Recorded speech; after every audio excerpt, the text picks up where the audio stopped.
예, 여러분 안녕하세요. 오늘은 제가 좀 첨부해서 말씀을 드릴 것이 있어서 이제 영상을 이제 만들게 되었는데요. 어떤 거냐면 요런 겁니다. 어제 제가 올린 가장 최근 영상에서 조회수가 많이 나와서 기분은 좋았는데, 그러니까는 제가 어떤 말을 했냐면 돈 받는 것보다 충분히 더 해줘라. 그러니까 돈값만 해주지 말고 그거 이상을 해줘라. 뭐 이런 말씀을 이제 드렸거든요. 근데 그때 어떤 분이 이제 댓글을 달았는데 뭐라고 달았냐면, 정말 잘해줬는데, 본인은 정말로 잘해줬는데 나중에는 몇 달 밀리더니 그냥 튀더라. 그러니까 이거 먹튀 당했다 뭐 이런 말도 올라왔고, 그 다음에 약간 좀 대부분 한 80, 90% 정도는 그러는 게 맞아요, 이런 식으로 긍정을 해주셨는데, 한 10% 정도는 약간 좀 이렇게 부정적인 이런 말씀을 해주셨는데요.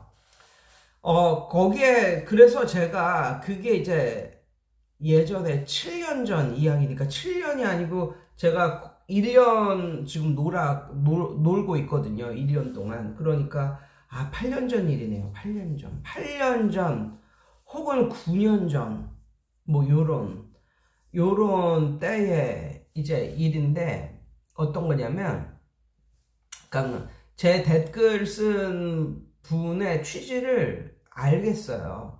제가 거기서 뭐라고 했냐면, 너무 중학생인데 너무너무 공부를 못하고 막 이래가지고 하루 1시간 가지고는 쇼부가 안 나는 이런 애였기 때문에 3시간도 가르치고 막 이렇게 했다, 뭐 이런 식으로 말씀을 드렸는데, 어떤 분은 그러면 3시간 가르치면 그걸 기대하는 애들이 올까봐 두렵다, 뭐 이런 식으로도 말씀을 하셨어요. 근데 그 말을 보고 옛날을 한번 상기시켜 봤어요. 옛날 하도 오래전 일이라서 그때 어떤 일이 있었나 이제 상기를 시켜 봤는데 맞았어요. 그때 어떤 일이 있었냐면, 제가 이제 이곳에서 처음으로 이걸 이제 시작하는 그런 단계였고, 맨 처음에 시작할 때는 해법영어 프랜차이즈 이것도 없이 그냥 시작을 했었거든요.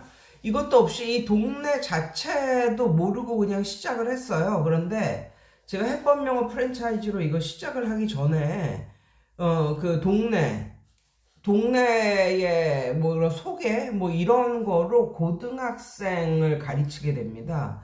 고등학생을 가르치는데, 이게 나는 4명이 한 팀으로 그렇게 해서 가르치는 거로 저는 생각을 그렇게 했어요. 그래서 한 명당 40만 원씩 받고 가르쳤나 이랬는데, 결론적으로는 걔네가 다 뿔뿔이 다 흩어졌어. 그러니까 40만 원을 내고 독과회를 하는 식으로 이제 되는 거예요.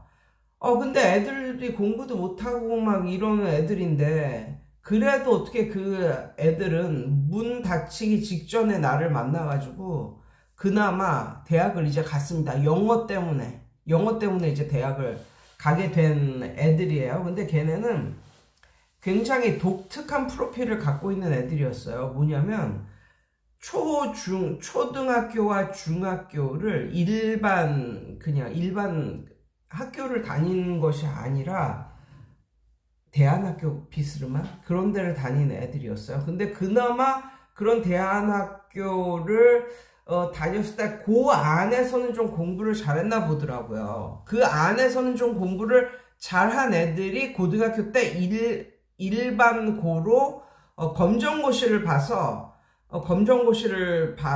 이제, 그러니까 고입 검정고시를 봐서 합격을 하고, 그러면 일반고로 들어갈 수 있다고 이제 그런 사실을 알게 되었거든요. 그런 정보를 알게 되었거든요. 그러니까 그런 루트를 밟아서 고등학생이 된 그런 아이들이었어요. 그런데 그런 아이들이 그런 대안학교가 뭐 이렇게 지도를 찾아봐도 잘 안 나와 있습니다. 이게 작은 학교라서요. 그래서 제가 살고 있는 이곳은 초등학교가 이쪽 하나, 그 다음 분원이라고 그쪽 하나, 남종면이라고 있거든요. 초등학교는 2개가 있고, 중학교는 여기 우리 동네에 있는 거 하나. 그게 전부인 줄 알았는데, 그거는 인가도 받지 않은 그런 대안학교였단 말이에요. 근데 그런 대안학교 고등학생 애들을 이제 가르쳐서 이제 대학을 들어간 거죠. 수학도 못해, 국어도 못해, 이런 애들을 이제 영어를 어떻게 해가지고 이제 들여보낸 이런 케이스인데, 그래서 나중에는 그 엄마들한테 그랬습니다. 애들을 소개시켜달라고. 그러니까 나 여기서 이거 교육 비즈니스 시작할 건데, 애들을 좀 소개시켜 달라고 그랬어요. 그냥 까놓고 말했어. 그랬더니 그 어머니들이 엄청 머뭇머뭇거려요. 그러면서 본인들이 소개를 해줄 수는 있는데 선생님이 너무 힘드시지 않을까, 뭐 이렇게 걱정스럽다, 뭐 이런 식인 거예요. 알고 봤더니 그 어머니들은 아는 애들이 다 그 대안학교 다니는 그런 애들밖에 없었던 거란 말이죠. 그래서 저는 그때 그 대안학교가 어떤 시스템인지도 잘 모르겠고 그냥 학교라고, 일반 학교하고 똑같다고 생각을 했어요. 그래서 그 애들을 받아가지고 그게 한 8명 정도 됐습니다. 그러니까는 갑자기 그 학교 애들이 이제 8명 정도가 된 거예요. 그러니까 좀 기분은 좋았죠. 그런데 이제 그 학생들하고 그 일반 우리 동네 초등학교, 중학교 있는 거기에서 다니는 애들하고 수준 격차가 굉장히 심하다는 걸 알았어요. 그러니까 어느 정도로 심하냐면 이 대안학교 다니는 일반 학교 다니는 애들 2학년 수준하고 그 대안학교 다니는 6학년 수준하고 비슷하다는 걸 알았습니다. 굉장히 수준 격차가 이제 있는 거죠. 그런데 이제 그쪽 대안학교 다니는 애들은 약간 좀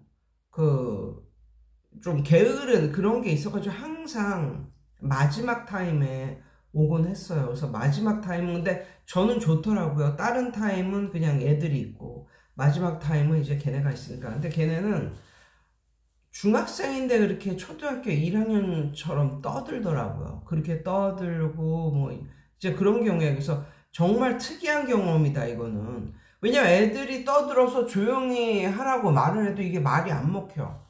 내가 마치 무슨 사람이 아닌 이런 그냥 존재하지 않은 존재라고 생각을 하고 그냥 떠드는 거예요, 애들이. 그래서 아무튼 그런 애들 속에 제가 기억나는 그 이제 제일 나이가 많은 곧 고등학생이 될 고 남자애가 있었거든요. 근데 걔는 이제 시간이 학교를 다니지 않는 이제 요런 부류의 아이였기 때문에, 검정고시를 치고 보니 학교를 다니지 않는 이런 부류의 아이였기 때문에 낮 시간에 공부를 하러 왔습니다. 낮 시간에.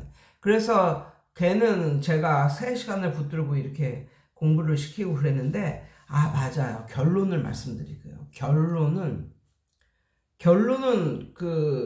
거기에 댓글에 선생님이 써놨다시피 굉장히 안 좋게 다 끝났습니다. 굉장히 안 좋게. 그러니까 그 8명의 아이들이 이렇게 다니다가 3명 정도는 그만두지 않고 쭉 다녔는데 그 5명 정도는 한꺼번에 우르르 몰려왔다가 또 우르르 나가는 뭐 이런 스타일이었었는데, 걔네가 이제 나간 그 이유도 굉장히 들으면, 제 말을 들으면 굉장히 놀라워할 만한 그런 내용이었어요. 그게 뭐냐면 어떤 애가 너무 안 와가지고 얘는 왜 이렇게 안 오냐 그랬더니 어떤 애가 그러는 거예요. 걔가 PC방에서 그걸 하고 있다고, 이제 게임을 하고 있다고 그렇게 말을 하더라고요. 그래가지고 이제 그 엄마한테 걔가 PC방에서 게임을 하고 이래가지고 늦게 왔다고, 맨날 늦게 온다고, 이걸 어떻게 하면 좋겠냐 그랬더니 그 엄마가 PC방을 가봤냐? 당신이 PC방에 가서 내 아들이 그 게임을 하고 있는 걸 봤냐? 당연히 안 봤죠. 왜냐면 저는 애들 가르치고 있었으니까. 근데 이제 그 친구 중에 한 명이 이제 그런 말을 하니까 얘가 이런 말을 했다 그랬더니, 선생님은 사실 확인도 안 하고 어떻게 그 친구의 말만 듣고 얘를 이렇게 매도할 수가 있느냐 이러면서 당신은 선생 자격도 없다는 식으로. 그래서 굉장히 이게 일이 크게 퍼졌는데 저는 엄청나게 끝까지 참고 그래서 그냥 그 애들은 기분 나빠서 다 그만두겠다 뭐 이런 식으로 해서 하루아침에 그냥 5명이 쫙 나간 그런 일이 있었어요. 이제 옛날을 생각하다 보니까 이제 그런 일이 있었어요. 그런 일이 있었는데 중요한 건 그 다음이에요. 그 다음이 뭐냐면 저는 걔네가 어떤 학교인지도 모르고 어떤 스타일의 애들인지도 모르고 그냥 완전히 공부방 초창기니까 그냥 받았는데 이제 걔네가 이제 그렇게 함으로써 물을 흐트리고 이제 나갔지만 그래도 걔네가 이제 나가고 이제 분위기가 잡히는 이런 분위기가 됐기 때문에 정상적인 그런 학교의 아이들이 그 뒤로 많이 또 들어왔습니다. 그래서 항상 제가 운영하는 그 공부방을 말을 할 때는 엄마들이 항상 그런 말을 했어. 거기 지금 TU가 있어? 거기 지금 애들이 엄청 많잖아. 많이 다닌다며? 그러면서 웨이팅 해야 되는 거 아니야? 뭐 이런 식으로 말을 한다고 그러더라고요. 그래서 한 1년 정도 지나니까 벌써 엄마들 사이에서 소문이 많이 나서 사실은 제가 오기 전에 이곳을 주름 잡던 곳이 있었거든요. 근데 어머니들이 그 학원보다는 제 공부방이 훨씬 낫다는 뭐 이런 식으로 말이 이제 돌고 이제 그랬었는데 제가 그래서 지금 말씀을 드리고 싶은 것은 이거예요. 뭐냐면 학원을 할 때 막 몇 년 후 뭐 이런 거를 생각을 하지 말고 한 달을 최선을 다해서 그 상황에서는 내가 이렇게 하는 것이 최선이다 라고 생각하고 그냥 한 달을 살아내는 것이 공부방이나 뭐 교습소를 하는, 물론 학원도 그렇지만 이런 교육업을 하는 데 있어서 선생님들이 가져야 할 정신은 그런 게 아닐까. 한 달을 잘 살아내자. 이런 정신, 이런 느낌. 이 정신이 굉장히 중요한 것 같아요. 왜냐하면 정말 그 댓글 단 그 선생님 말대로 저는 최선을 다해서 애들을 가르쳤지만 결국은 배반당하고 배신당하고 그동안 내가 저런 사람들인 줄 알았으면 내가 왜 쟤네를 왜 받았을까, 내지는 내가 왜 돈값만 하지 왜 3시간씩 가르쳐 줬을까, 뭐 이렇게 생각을 할 수도 있겠지만 그렇게 생각을 할 수도 있겠죠. 그래서 맨 처음부터 저런 것들은 받지를 않았어야 되는데 뭐 이런 식으로 생각을 할 수도 있겠지만, 선생님들이 이렇게 단편적으로 생각을 할 수가 있겠지만 저희의 생각은 어떠냐면요, 맨 처음에는 그렇게 공부 못하고 그냥 뭐 그런 애들도 많이 들어오고 또 그렇지 않고 동네에 정상적인 학교를 다니는 애들도 들어오고, 이래서 결론은 나는 내가 만족할 만한 돈을 벌었다 이거예요. 만약에 내가 편견이 있어서 그런 애들은 좀 공부도 안 하고 그냥 물만 흐리고 그럴 것 같다, 뭐 이런 식으로 생각해서 안 받았으면 저는 이 8명의 아이들을 안 받고 시작한 거거든요. 그럼 이제 우리 정상적인 그런 학교에 다니는 애들만 받았을 때 밖에서 볼 때는 그렇게 부글부글거리는 그런, 오픈한 지 얼마 되지도 않은 공부방인데 그렇게 부글부글거리는 그런 식으로 보여지지도 않았을 뿐만 아니라 정상적인 학교를 다니는 애들 중에서도 진상들이 있어요. 그러니까 진상은 진상불변의 법칙이랄까, 아니면 진상은 꼭 있다. 그러니까 어떤 학원에서 선생님을 막 괴롭히는 이런, 정말 쟤만 없으면 정말 내 인생이 좀 편안해질 텐데 이런 식으로 생각을 하지만 그 애가 나오면 다른 진상이 다시 생긴다, 아니면 다른 진상들이 다시 들어온다, 이런 진상불변의 법칙, 뭐 이런 말도 있잖아요. 예, 걔네가 어떤 류의 아이들이었건 저는 그 상황에서는 최선을 다해서 가르쳤고, 그렇지만 배반을 당했지만 결론적으로는 제가 기대하지 않았던 그런 교육비를 애들이 많이 다녔으니까 제가 기대하지 않았던 그런 정도의 교육비가 들어왔다. 그리고 걔네가 썰물처럼 나갔을 때 나는 너무너무 괴로웠지만, 또 걔네가 또 나가니까 학원이 딱 분위기가 잡혀가지고 딱 정리가 되니까 이제 잘하는 애들이 싹 들어왔다, 학원에. 그러니까 뭐예요? 계속적으로 어떻게 뭐 비바람이 치건 천둥이 치건 어쨌거나 나는 내가 만족할 만한 그런 수입을 지속적으로 벌었다. 예, 이게 키포인트인 것 같아요. 이게 키포인트.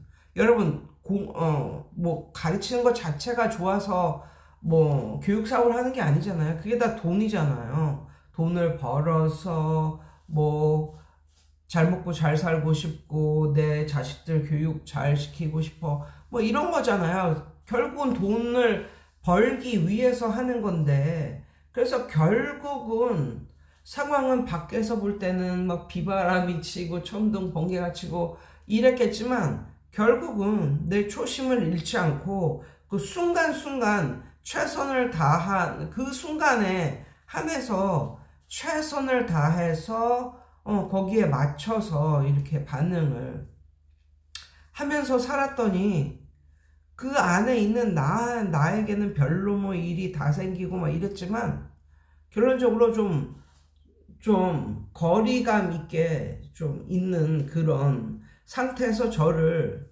본다면, 와, 저 선생은 어떻게 촌에서 촌스러운 그런 동네에서 동네 애들 모아가지고 과외하는 그런 선생이었는데 어떻게 저렇게 돈을 많이 벌고 저렇게 오랫동안 롱런을 하고 살았을까. 저는 그렇게 보여지는 입장이 이제 되는 거잖아요.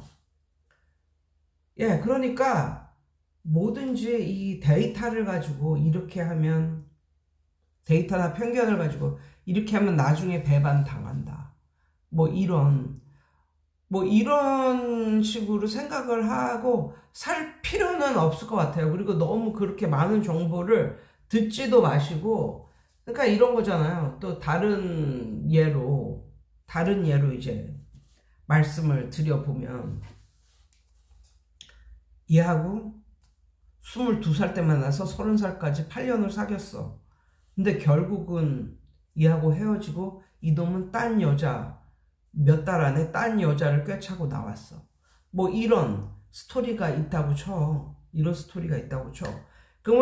그러면 이 여자 주인공은 본인의 삶이 어떻게 될지 만약에 안다고 쳤을 때, 그러면 이 여자 주인공은 얘하고 안 사귀는 게 얘를 위해서 나은 건가요? 만약에 결론을 알았다고 쳤을 때, 시작도 하기 전에 결론을 알았다고 쳤을 때, 그러면 이 여자는 결론을 알았으니까 그 남자하고 연애를 하지 않는 삶을 사는 게 그게 더 좋았던 삶일까요? 그게 더 성공하는 삶일까요? 그러니까 이런 걸 너무 가까운 시각에서 보지 말고요, 좀 멀리 떨어진 시각으로 만약에 볼 것 같으면, 제가 생각하는데 이 여자가 지금은 크게 아프고 이랬겠지만 그 8년 동안의 이런 경험 때문에 그 다음 만나는 남자는 예전 남자보다 훨씬 성숙하고 더욱더 훨씬 성숙하고 더욱더 괜찮은 남자를 만나진 않을까, 뭐 이런 생각을 하거든요. 그러니까 이 여자에게 있어서 처음 만나서 사귄 이 경험이 없었다면 그 다음도 없었다는 얘기예요. 제가 말하고 싶은 결론은. 그래서 사람들이 그렇게 하면 결국은 이렇게 돼, 뭐 이런 식으로 말을 한다 해도, 만약에 그 상황에서 그것이 최선책이었다면 그렇게 해야 하는 게 마땅하진 않을까. 뭐 이런 생각을 해봅니다.